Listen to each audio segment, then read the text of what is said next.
baixo. Então agora a gente vai aqui só mostrar onde é que a gente está mostrando, no sapato. E aqui é la carreira 4 e la cal 13. É um cruzamento que eles fazem, né? Então tipo assim, tem as ruas e tem o que eu acho que são as quadras, né? Quadra. Aqui tem o menu do dia que eles põem, o menu do dia é como se fosse o PR, meu prato feito, né?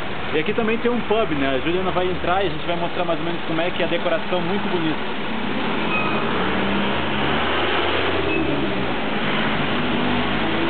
A decoração aqui como é que é, muito bonita, rústica, assim, tem muita postação de bar, né? E em Manaus a gente sabe que a gente não tem esse tipo de coisa, né? Em Manaus, aqui no Brasil, geralmente é muito difícil de ver essa minha decoração que não seja muita postação, assim.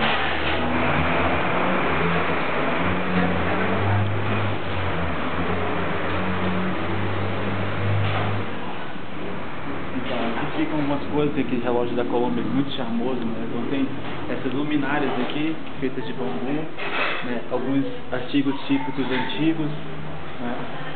E as cores também muito interessantes, né? Aqui entra nesse primeiro ambiente, esse segundo ambiente que é muito bem decorado.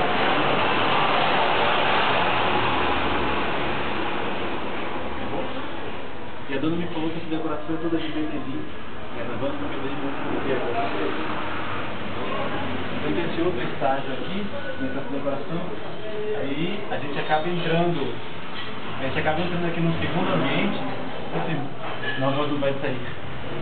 Acaba entrando no segundo ambiente ali que é luminosidade natural, né, e tem essas coisas muito charmosas, assim, né, os quadros, a vitrola, né, tem um pequeno estante de livros, né, e essas cadeiras, né, quadros, são muito legais, né, então é um pouco de como são os lugares aqui. Vários restaurantes são assim, os pubs são assim, né? E no correr da viagem a gente mostra mais coisas. Graças.